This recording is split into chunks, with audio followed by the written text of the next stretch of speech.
So I'll just give you a little bit of a background. Most of The Liars is based on true events, believe it or not. And in this chapter, it talks about Ezra, and Ezra's real name in real life was Ephraim. He was Ephraim the Eskimo, and he lived in Labrador. And so the events in here have been changed. Well, the events haven't been changed, but his name has been changed to Ezra, and so have the names of the people that are involved. So I'm not sure how many people I have on, but I see lots of people saying hi there. So hi, and I am going to grab my glasses and a little sip of water.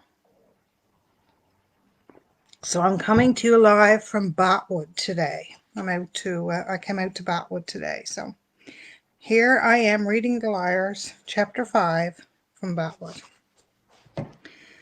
Somewhere between Nain and Zor, Labrador, spring 1887. Her husband was dead. Ezra had shot him. There was no doubt it was with intention. He murdered her spouse.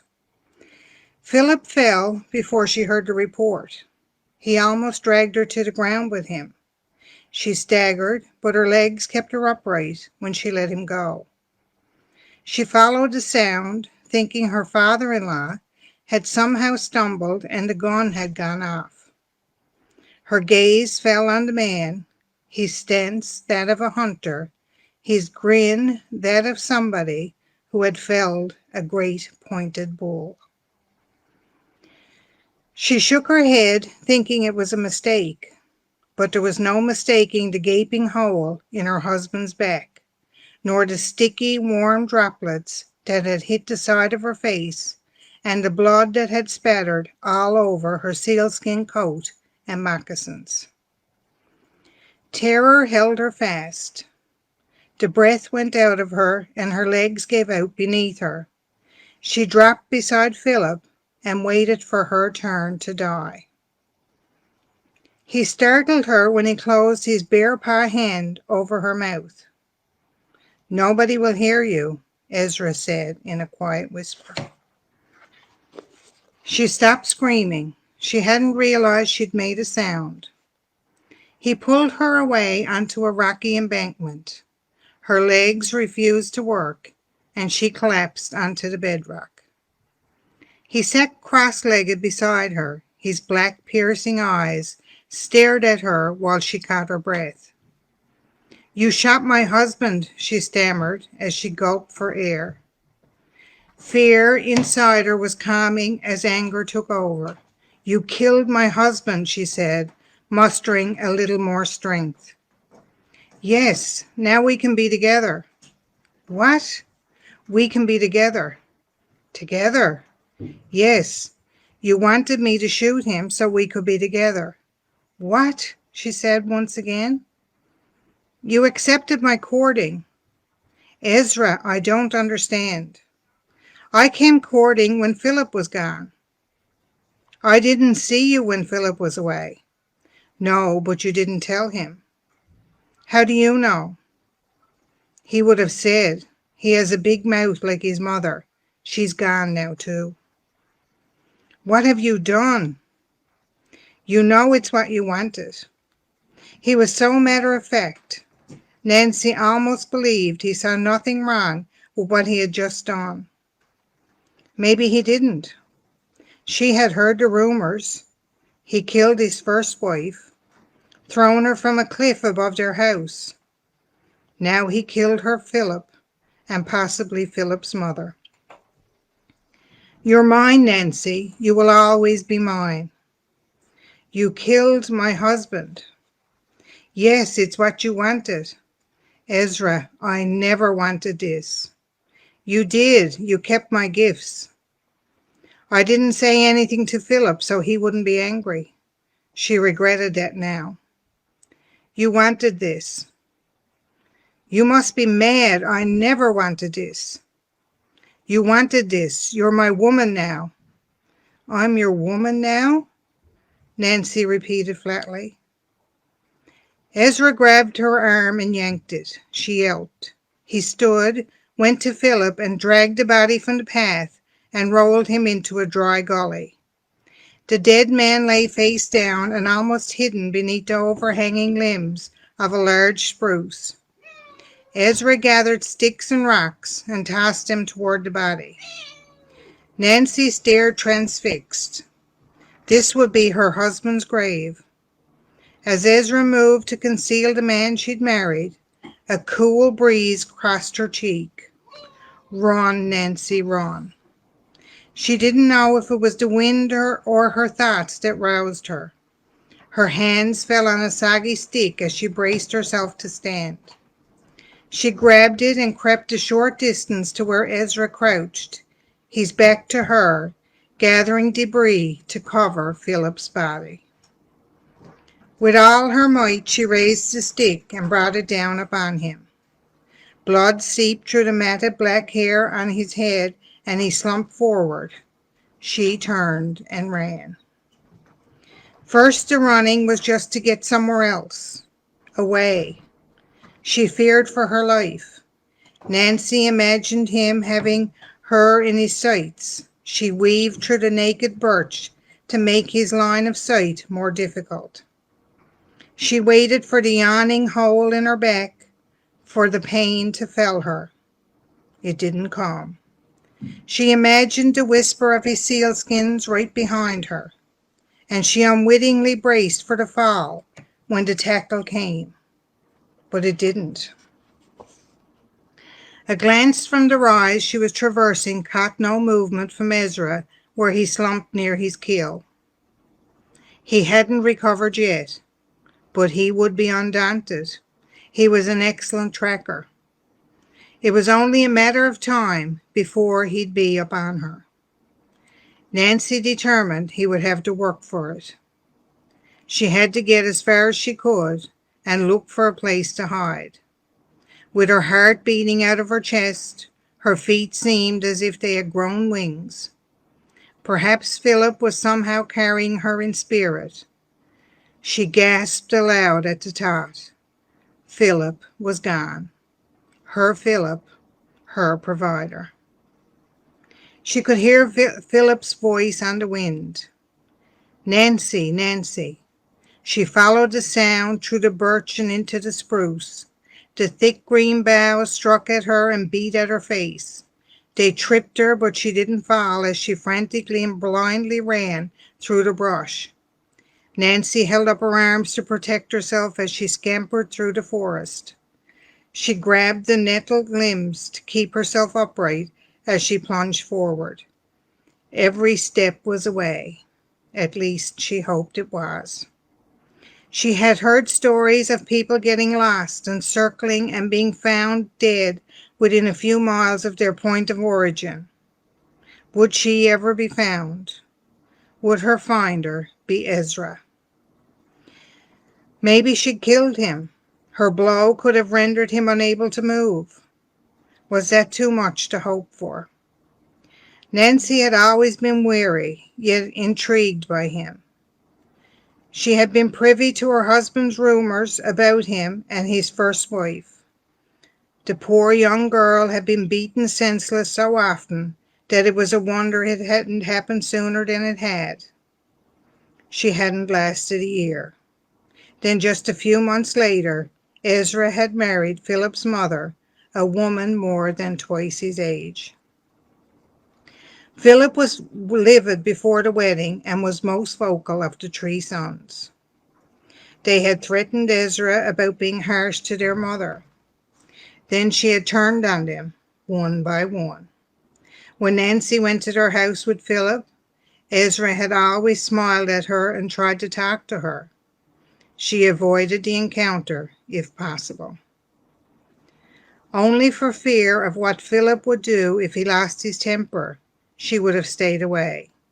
But she accompanied her husband to intervene if needed. At least that was what she told herself, to justify the mystery of the man who, if she was honest with herself, drew her there. When Philip and his brother were away on overnight hunting trips or gone to Zor for missionary work, she'd find rabbits or moose or caribou outside the door in the morning. She believed they were gifts from Ezra. She dared not tell Philip. Secretly, she liked the forbidden attention. Philip's brother Malcolm usually accompanied him on the trip between Nain and Zor, but he'd had an accident during the seal hunt. A stray bullet had shattered his leg, and he was recovering. Ezra had been at the hunt. She wondered now if this had all been planned. It was 30 miles or so by land between the two Moravian missions in Nain and Zor. When the harbors were frozen among the dozens of islands, the trek was much shorter. This time, with an early spring thaw, the ice wasn't safe to walk, so they took the land route instead. Philip's brother Paul and his wife Nancy's sister Irene, had just had their third child. Nancy was excited to see the new little one. She suggested she take the journey with her husband to keep him company. The terrain was rugged and rocky, making for slow progress. They had used a night camp south of Mackinac Lake, and they had reached early the evening before. They had a simple breakfast of dried seal meat and bread that morning before setting out for Zor. Nancy enjoyed walking with Philip. They talked and they laughed like they had done when she had first gotten to the Moravian mission encampment at Nain. She was happy that she had gone with him. Ezra must have followed them, and now the unthinkable had happened. Now her breathing labored, she began to slow. The woods became very dense and the trees closed in on her. The whoosh of the rushing water meant the river was close. She slowed a little and picked her way toward the sound. Nancy, Nancy. Philip was whispering her name. She followed the voice. It wasn't Philip, it was Ezra. He had come to the river upstream from her. He was standing at the edge of the rock face, high above her position, and was calling her name. She panicked. He will climb down, and that will be the end of her. He scowled as he raised his gun. Huge boulders were like sentries around her in the narrow gorge. She was bordered by sheer cliffs and a steep climb through the trees. The water rushed by, a short footfall away. Nancy was trapped. A fleeting thought went to Ezra's first wife, and Nancy could see herself on the cliffs above and Ezra pushing her off. She now realized she had been a fool for not telling Philip about Ezra's gifts, and along with Philip, she would pay for that stupidity. The sky darkened, and a gust of wind rushed violently along the edge of the rock face. She thought her name was whispered once more, Nancy. The wind whipped through her clothes, so she shuffled her feet to hold her position and wait for the gunshot. A loose rock shifted beneath her, taking her off balance. She fell backward, flailing her arms to stay upright, and screamed as she toppled and plunged into the icy dark flow. Nancy caught a glimpse of Ezra leaving his lookout, but he was out of her sight when she hit the water. She tumbled and twisted and swirled in the deep pool that had formed at the river bend before she was spat out into the main current and hurled downstream. A battered and limbless log bobbed boldly beside her. Nancy grabbed for the closest yellowed knot, but the tree pulled away from her and she went under a second time. Cliffs narrowed into a chute and the tree hit a submerged rock, halting long enough to turn and allowing her to catch up. She grabbed it one more time and flung herself over the top between the slippery spikes. Grabbing hold of one, she managed to pull her body forward to balance on the slick, wet surface. The water movement sped up as the river narrowed. Nancy kicked her legs to try and guide her makeshift raft through the rough currents that formed near the next bend. She was bobbing on the white crests of the river waves and moving fast when the land fell away. The river widened between great stands of thick green forest, and the rushing water emptied into a lake. Nancy's clothing dragged at her, its weight trying to pull her from her roost. The current slowed and she drifted to shore. Her mind went to Philip. Philip was gone. Surely after causing Ezra all this trouble, she'd be gone too. But today it would be on her own terms. If only she could make it. She kicked and guided the log toward the far shore. Nancy's energy was fading as the cold slowly claimed her. She tried to make herself move, but her legs stopped obeying. With the little effort she had left, her gentle movements were enough to ground the log about a half a mile from the mouth of the river. She dragged herself ashore and stumbled underneath the low-hanging limbs of ragged spruce, curling into a ball before rolling onto her back. Bedraggled and soaking wet, she lay prostrate, shivering, waiting for death. Her end wouldn't be swift nor merciful, but it would be of her own doing, and not that of Ezra at the top of the ravine. She'd be as alone in death as poor Philip was in his. Out of sight, Nancy hoped Ezra wouldn't find her. Her gaze grew hazy, and warmth crept through her veins as if she were resting by a blazing fire. She stopped shivering. Nancy was in the stillness. But she was confused. It wasn't her name. It was the brush of the trees shifting, then a hollow snarl. She was too weak to save herself. She hoped death would take her before. Too late. The hot breath on her cheek, the soft growl, the wet nose sent shock through her. Panic welled in her, but her body wouldn't respond. She was unable to help herself. Get away! Was it her voice or somebody else's? Get! Something yelped. She squeezed her eyes shut and she struggled to pull herself into a ball. Hands were upon her. She was being tossed and moved and covered and picked up. Was this how it ended? She moaned. Hold on, Lavinia, hold on. It was a man's voice. It was Ezra. No, not Ezra. She was weightless and drifting. Fragrant fur limbs swept a soft touch across her face. Warmth penetrated through her clothes. She faded in and out.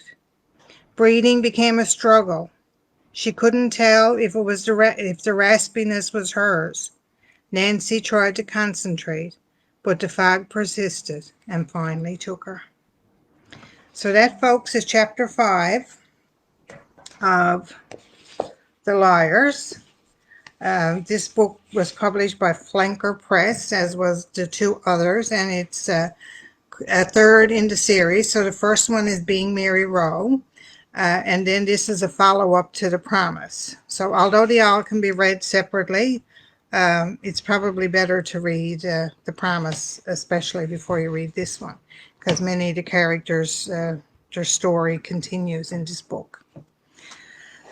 So I don't know if anybody has any questions. We have some cats wandering around here, so if somebody passes along before me, if Sherlock or Watson or Zoe is around here. Does anybody have any questions? Let's scroll down, see what I can find out.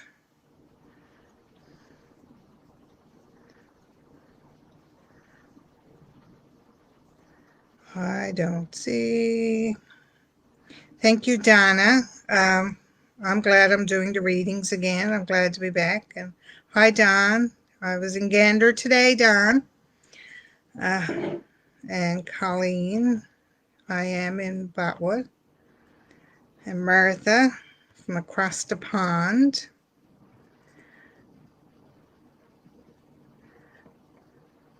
don't see any questions yet. I think it's a little delayed.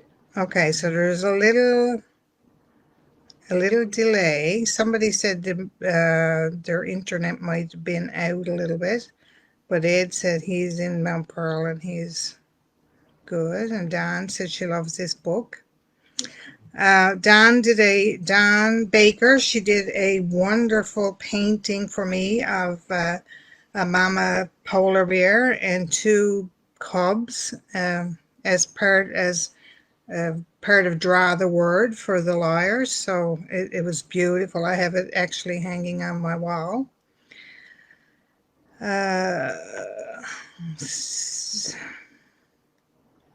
Anyone got any questions? Hi, Emery. Out in Fort McMurray. How is writing this book compared to writing the two other books? I actually, I kind of connect with my characters. So Donna said, how is writing this book compared to writing the other two? I really loved the characters, and I left everybody hanging at the end of the promise. So I knew I was going to write this one. I didn't know what it was going to be about until I found some of these things in my research. So one was about Ephraim, and if you read, you'll find that there's some more things. There's a George's Island piece that I found. It's not part of our history that we really like, but it is part of our history. So there is a little bit of violence in the book, but it comes from real things.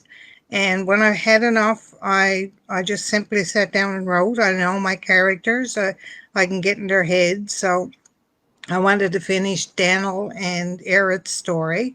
And then I brought in John and Alice into this one, who, if you've read it, they are the liars. Don, I was very inspired by this book. Oh, thank you very much. Ed, did you find it challenging writing about violence? Absolutely not. No, I kind of picture myself there and picture what somebody has gone through or somebody goes through, and I hope I actually had a comment from somebody who said that it kind of brought back a little bit of PTSD for them from a relationship that they had. So I must have kind of hit the nail on the head with the descriptions. Hi, Stephanie from Boston. Wow. Thank you, Stephanie. So I got people from actually Fort McMurray and right across the country. Some Emery's out in Fort McMurray, and Martha's over in, come over, little cat. Come over here, pussycat. We show you what violence is. No, we wouldn't do that. Ed is laughing now because I said that. Anybody else got any questions? There was a question from Don. Yeah. Do you find your writing on your mind when you're trying to sleep? I absolutely do. And sometimes, so Don asks if there's writing is on my mind when I sleep. Sometimes I can't, if I have something on my mind, I can't sleep. So I'll get up and I'll jot down a few notes, and then I'll go to sleep. Or I might actually get up and write. And I do like to have strong female characters in my books, because I often think of my grandmother and my great-grandmother and their times. And I know a lot of our history reflects a lot of men in our history, but the men would not have succeeded if they didn't have strong women by their side. So I really love to write about strong women characters, just to let the world know that women existed. Women shored up their men. Women made men successful, and without them, we wouldn't have a history. I'm confident of that. Any other questions? So it looks like we have a nice few people on board. I have to tell you too that I've started a fourth book in this series, because I realized that Daniel and Aerith have had their exciting adventure, but I really never gave an adventure to Mary and Peter. So I'm actually working on something now. I found a few things at the rooms that'll tie in for me from a historical perspective. And I found another article that is kind of not Newfoundland related, but who knows, maybe it is.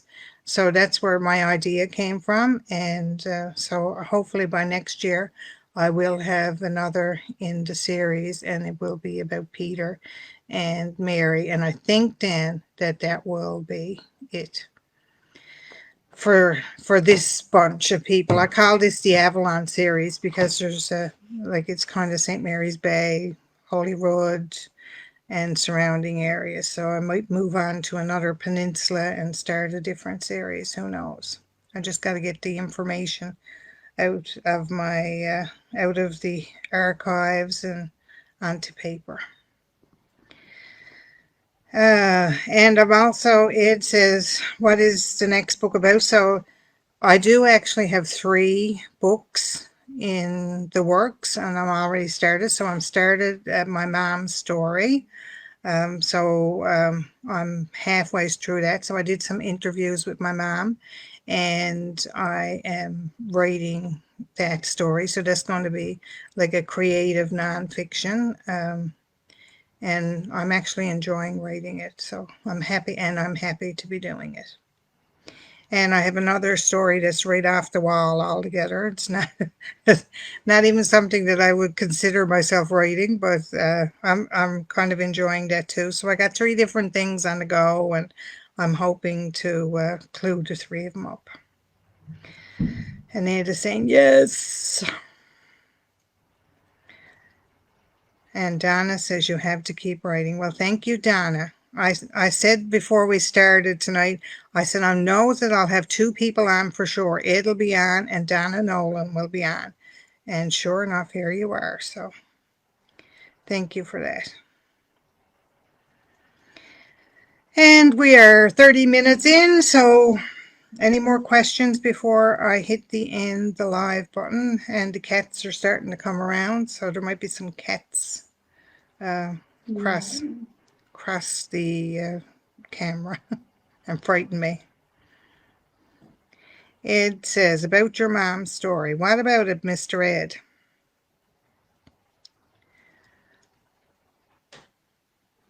I don't know if there's anything up above that. Well, he said yes. Oh, So maybe yes. that was about, yeah. Yes, for mom's story. I like I said, I'm actually enjoying writing it. And I have a lot of the background, but a lot of it I haven't got together. Janice Welsh, is this your new book? Yes, so this is The Liars, and it's published by Flanker Press, and it came out in the last of April. I can't even remember now because everything is looking together. Yeah, so it came out this spring, and it's at Coles and Chapters. It's at all the Irvings across the island. It's at Costco in St. John's only, so just at Costco in town. And most of the bookstores at the Butterfly Book Club out in Port Basque, and all across the island. People are telling me it's in all kinds of stores, so you can pick it up almost anywhere.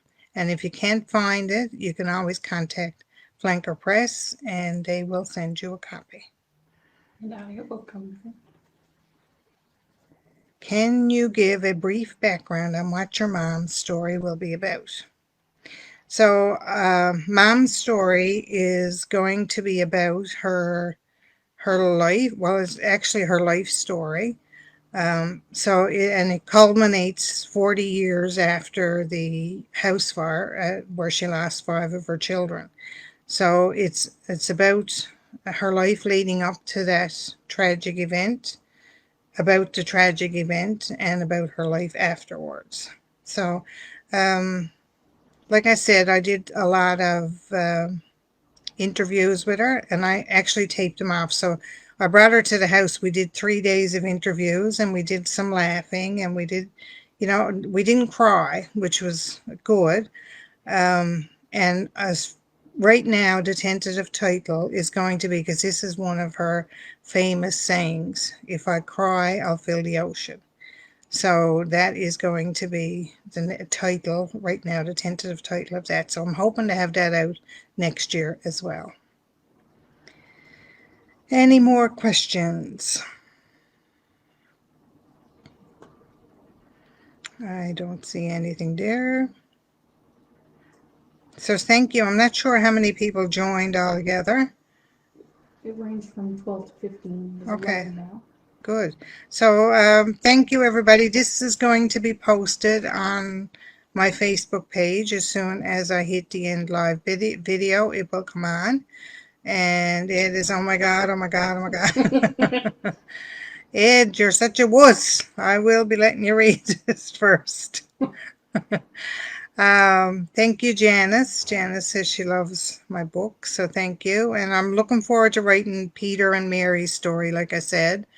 I have it probably halfway's finished, so I'm good. I keep going between one and the other, so I haven't really committed to one of the 3 books that I'm doing. So one of these days I'll be 3/4 way through in each of them, and then I'll just pick one and I'll finish it. So thank you, everybody, for coming. I'm going to end the live video now because I don't see any more comments. And if I see any questions later that I haven't answered, I will answer them in there. One more question. Oh, there's one more there. From Martha. Okay. Do you find it easier to write each book as you get to know the characters? From Martha. Martha asks if I get to know the characters, and yes, I am in the head of Mary Rourke, and I'm in the head of Peter Nolan. So, and I know him, and I've been doing a class with Matthew LeDrew, and I've written some of the scenes for the book. And he tells me that he knows who the people are. Like he can see a different voice for everybody. So because they have a different voice, I think they're all in my head in different ways, and I know what they do, and I know how they act and things like that. So yes, I do get to know my characters and write to what I think they will be. And Flanker Press will have this posted on their YouTube page next week. Well, sometime next week. So you'll see it on their YouTube page. You can go into YouTube. There's already some videos of me doing some readings, especially the first chapter of this one, because it's about, the first chapter is actually a tribute to Ruth Tactos, who was a person, and she was actually Ephraim's wife, and he murdered her. And now this year, thankfully, she's on the, well, not thankfully, but she's on the missing and murdered women's list in Newfoundland and Labrador. So I was happy that I was able to do that, and it was true research for this book, and I wanted to give her a voice, so I gave her the first chapter of this book. And I think that's it. So I am going to say goodbye and thank you to everybody that showed up. I do appreciate it. And you can look for this on Flanker Press's YouTube page and here on my Facebook page. Thank you and good night. Don't forget, next week, same time. Bye.